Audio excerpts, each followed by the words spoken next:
What's better, a rigid straw or a flexible one? I mean, what's better, a quarterstaff or a harmless prop made of PVC and foam? Just use your imagination, okay? Pretend this is a war flail, a controversial weapon. I've seen plenty of dismissal and animosity toward flexible weapons in general. Some of that I've expressed myself in the past, or at the very least doubt. Do I still feel like that about these? The setup kind of gives it away, doesn't it? So I'm not here to angrily flail about in a rant against flexible weapons, but I want to give this a fair shake. Generally, I advocate for simplicity in weapon design because the more complicated you make something, the more can go wrong. But that's in the sense of adding complexity for no benefit is a problem. That's not a general rule for anything because otherwise, by that logic, a musket would be better than a machine gun. Why would you want to attach a short stick to a long stick if you can just have a longer stick to begin with? It doesn't give you any benefit, except it does. When it comes to striking power, some people think that a flexible weapon hits harder than a rigid one. There is quite an interesting test of exactly this, done with a block of clay, striking it with a quarterstaff and a war flail. It's very similar, remarkably similar, really. It depends on exactly how accurately you replicate the strike. A human doing that rather than a machine, of course, is not going to be as consistent, but it's really pretty close. Now, in this particular case, I think that actually suggests that the staff might hit just slightly harder because the war flail has more mass at the end. It has metal attached to it. There's some studs and, of course, the steel bars that mount everything, whereas the staff did not have any added metal at the end. So you would think if they were both exactly the same, had the same mass at the end, then the staff in this particular test setup might actually do a little bit better. Personally, I don't think that would make a dramatic difference. There's something else that makes much more of a difference. I'll get back to that in a moment. But first, sticking to striking power. I've also found a test done against armor with a war flail, and it didn't do a whole lot. There was a slight dent in the plate, but not really all that effective. In this comparison right here, I don't think that matters a whole lot because the staff wouldn't do much against plate either. Yes, if you strike the head with a quarterstaff, even through a pretty good helmet, that's gonna suck. You could definitely inflict a concussion or worse through a helmet by hitting it hard enough. Other parts of armor is a different story. And in this case, I think if you compare directly a quarterstaff to a war flail hitting any kind of armor, be it a helmet or other armor, I think all things being equal, in the sense that if the war flail has extra metal parts, you have to put them on the staff as well. I don't think it would be that much of a difference. The quarterstaff would be okay, but again, against helmets and limbs as well, I think would be pretty effective. And I think the same would be true about the flail. Quarterstaves can hit quite hard depending on what kind of wood they're made of and how thick they are, of course, all of that. I've illustrated that in the past. Might have gone a little too far because I wanted to dispel the ways in which people underestimate a staff. It's definitely more effective and can hit harder than you think.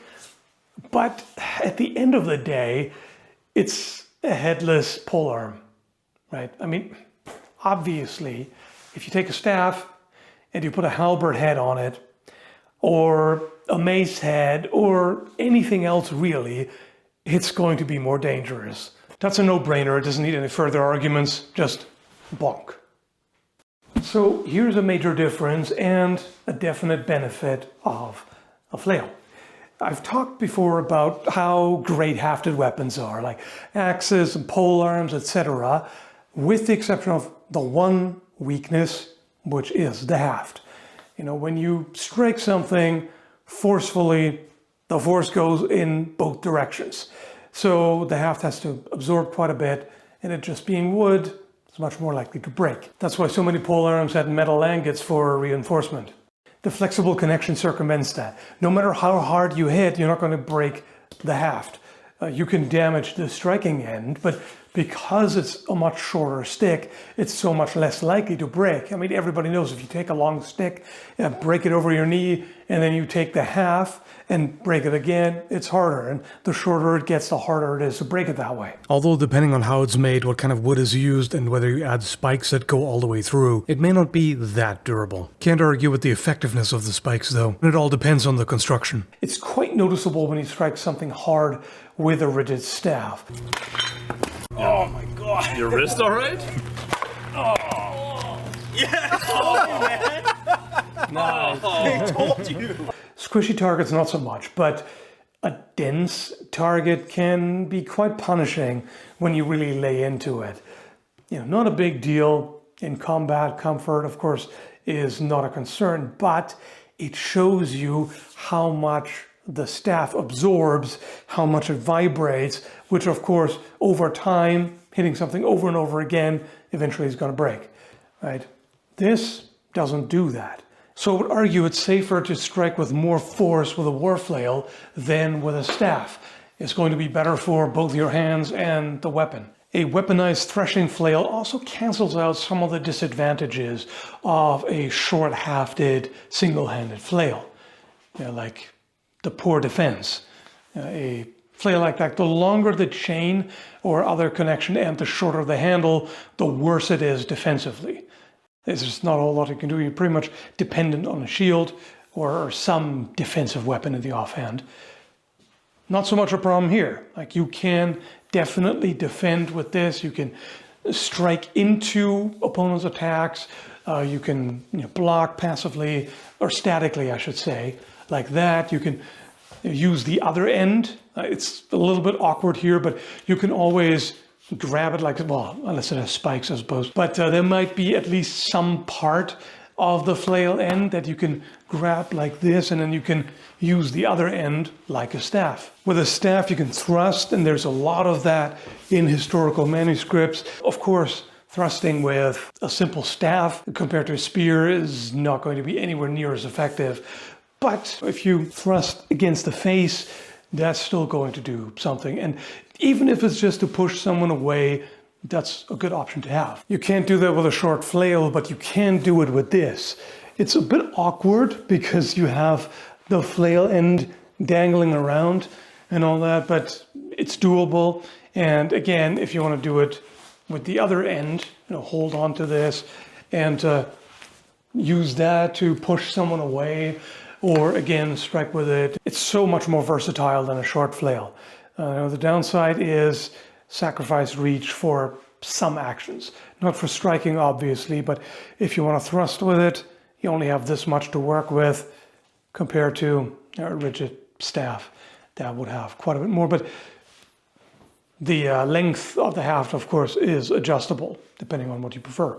Of course, there's plenty of potential for tweaking things, fine-tuning the right compromise between speed and power, if you will, because you can always make it hit harder by adding more mass, maybe make the entire striking end of metal, or add more studs and spikes and who knows what. It's just going to be a little more sluggish. And then there are the shenanigans, things that a war flail can do that a staff can't, which makes it harder to use, but also much harder to defend against. Things like, for example, the opponent may have trouble getting a grip on the exact reach. It's just a little bit harder to see, and it can be misleading. If you defend, but you misjudge the reach a little bit, and the haft of the flail ends up being parried, that might not help you too much, because now the striking end, the actually dangerous end, comes whipping around. That can be rather inconvenient for the defender, to say the least, and also it can hit unusual areas.